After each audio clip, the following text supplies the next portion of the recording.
I turned my one-bedroom apartment in San Francisco into a smart home. Basically, the goal of the experiment was to find out how much it would be monitoring my family and myself. I already had an Amazon Echo, the smart speaker, we had a Vizio smart TV, but I bought a bunch of other devices. Internet-connected toothbrush, internet-connected coffee maker, a mattress tracker that went over our bed and tracked our sleep, smart lights, also a internet-connected baby monitor. My colleague built a router that I connected all the devices to, and that router kept track of all the data they were sending. Alexa, play music. Here's a playlist you might like. Ask Roomba to start cleaning.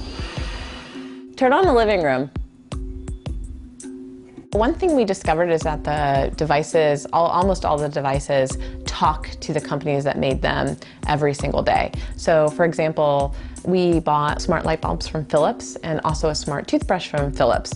And so Philips knows about our light use and our toothbrush use. It was kind of just disconcerting to have third parties know every time I use a device in my home. It's not necessarily sensitive information for, iRobot to know that I vacuumed my home, but it's just kind of strange to be tracked at that level in this intimate place in our house. The TV was sending a lot of information out. The shows we were watching on Hulu unencrypted, so somebody watching the network would know what shows we were watching on Hulu.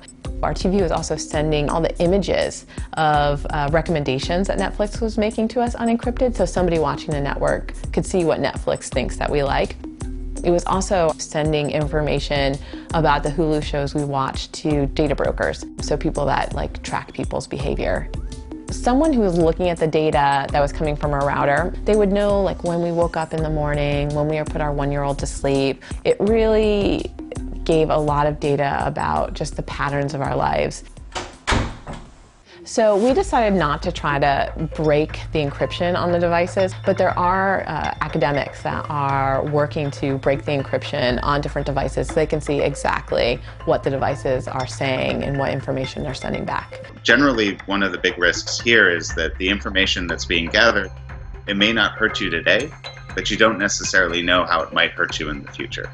For example, this could impact your credit score if they notice that you are doing things in your house that correspond to risky behavior.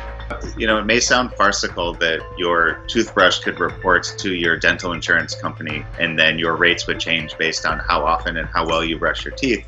But we already have auto insurance companies that will give you a discount on your policy if you include a device in your car that monitors how you're driving. And so it may be the case that today you don't care if your privacy is violated, but if it comes back to haunt you 1, 5, 10 years from now, there's no undoing what happened today.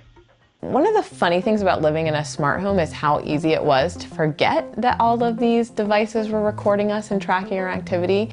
These things don't look like cameras. The coffee maker doesn't look like it's recording us. So it was really easy to forget that it was happening.